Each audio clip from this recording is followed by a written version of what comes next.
Hey you guys, Yulia here. So today I will be planting up Michael's Windowbox, and he's been complaining all spring that I'm running around and I'm doing all these gardens for all these other people and his poor Windowbox remains vacant. So yesterday we went out to a nursery and we bought tons of plants because the Windowbox is kind of big. It's I think about 10 feet long and it needs a lot of plants. And I don't know if you guys noticed, I really like colors like purples, pinks, and whites. He is more on like a hot color trend, but he's been having a change of heart lately and he's starting to like purples as well. Pinks not so much, but a lot of the plants that we bought are actually purple. So prepare for like this huge purple wave come your way. So I'm going to go over all of the plants with you first and then plant up the box. All right, I will start with Angelonia, and I have a number of different varieties here because Angelonias are awesome for our climate. They love the heat, they love the humidity, and I don't even bother buying them before the middle of June because they just sit in the garden, they don't do anything, but once the heat kicks in, they love it. They get so lush, and the heat, the drought doesn't bother them in the least. And the first variety that I have here is this Angelface Steel Blue. I love this one because it is a taller variety, so I'm actually going to use this as kind of like a centerpieces in the window box. I think I bought 5. And then the next one, and you can see the difference already. These are going to get bigger and bushier, but even now you can see the difference. So this one is Angelonia Serena Blue, just a little bit smaller, which doesn't make it any worse. And then I have this gorgeous raspberry color Angelonia, and it is called Archangel Raspberry. Awesome. There's another one. This one is Archangel Purple. Again, a little bit shorter, but very bushy. All right, so the next group of plants are petunias, and I have to admit I'm not the biggest petunia fan because they're just covered with flowers, and some people like that and it's awesome, but I actually like to see some green on the plant because that looks a little bit more natural to me. But the colors, I cannot resist. I mean, look at this. So this one is Supertunia Mini Vista Midnight. I think this one is new this season. I haven't seen this one before, and it is so beautiful. The dark purple color is just amazing. Now the next one, I actually confused the two. This one is Supertunia Royal Velvet. You could see the Mini Vista Midnight is a little darker, and I'm not sure how this one behaves when planted either, but look at this color, gorgeous. And this one is Mini Vista Indigo, so that's a little bit of a lighter purple. I warned you about all the purple colors. And here is Priscilla. Now, Priscilla I love. I loved her when she appeared on the market. I think it was like 5 years ago, maybe a little longer. I just love everything about this plant. The beautiful habit, the double flowers, the color, it's just so pretty. Now this one right here next to Priscilla, this one I grew myself. This is, let me see, Shockwave. Now petunias are very easy to grow from seed, and there's so many different colors that you can buy. And I started this one almost 2 months ago. They pretty much start blooming like a month and a half after you start them from seed. So put that on your list. And the next group of plants are Lantana, and I'm hoping I'm pronouncing that correctly. And the first one is Luscious Grape. And I love how delicate this plant is.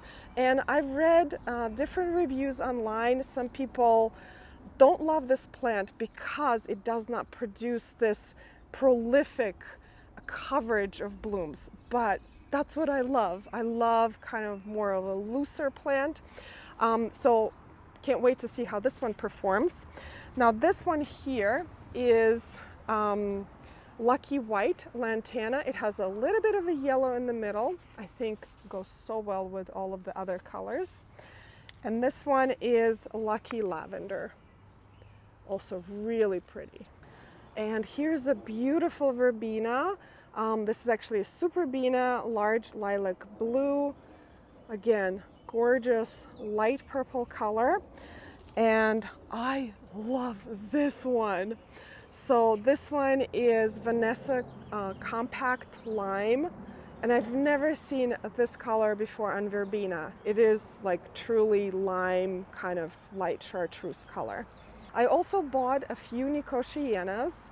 I have a lot that I started from seed, but they are taller variety, and they will not be suitable for a window box because of the wind. But this is a really cute little Nicotiana. It's called Saratoga Mix, and it had this white and also pink color in the tray. And I'm going to mix it all up with my all-time favorite annual Diamond Frost Euphorbia. I know this plant looks unassuming, but it is an absolute workhorse in the landscape. Whenever I'm not sure what kind of annual to put somewhere, I just go with Diamond Frost Euphorbia and it is perfect.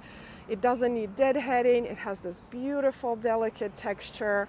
These white flowers go well with everything. It grows quite large. It does well in the sun, in part shade, and even in shade. And I even grown it as a house plant a couple of years. So this is a winner in my book.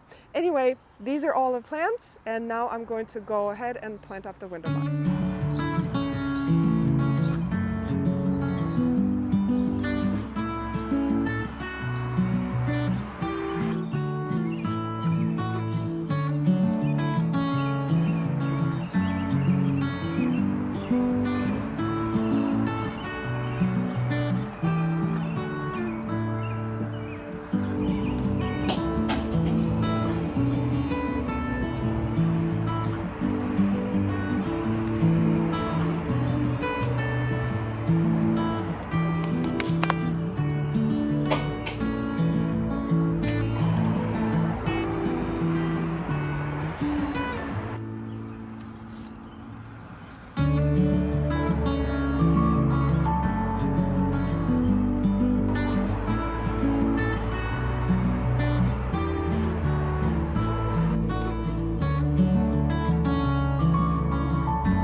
Alright you guys, so I'm going to zoom out a lot to show you this window box because it is quite large.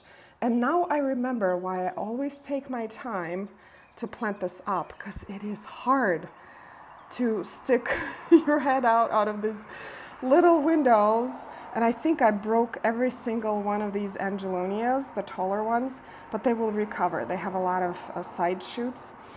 And one thing I wanted to mention, I do not switch soil in this window box because obviously the price would be exorbitant if I do it once a year.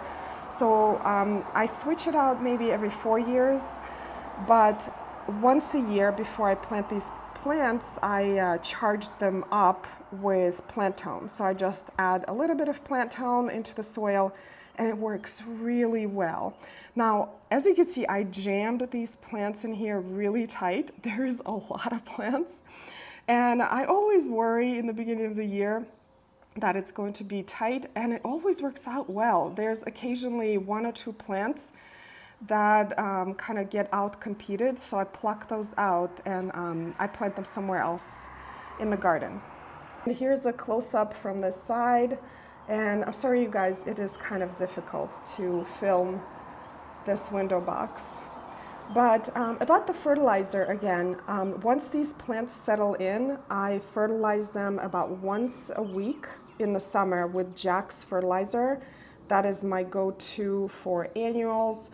This window box does not have irrigation, and because it is under awning, Michael has to water it once a day, because even when it rains, when it used to rain, it hasn't rained in like over a month, but even when it rains, these plants do not receive any water. So once a day is a minimum, and if we're having a heat wave, he will come out here twice a day. He loves to water this. He loves to take care of this window box. It's like his baby. And he also wants to add some solar lights to this window box. He already bought some at Home Depot, and they actually look pretty good. While I'm editing this video, I will add the footage of what it looks like after we add them.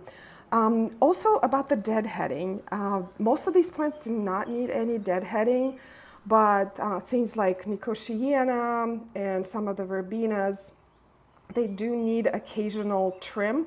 And if the petunias or Supertunias get really tired in the middle of the summer, what I do is just I come out here and I give them a really good trim, and it rejuvenates them, and they kind of start to bloom all over again. All right, you guys, so this is what the window box looks like from here. I know it doesn't look like much, but those plants will fill in so fast and it will look absolutely beautiful. Anyway, thank you so much, you guys, for watching today's video. I hope you enjoyed it, and I will see you in the next one. Bye.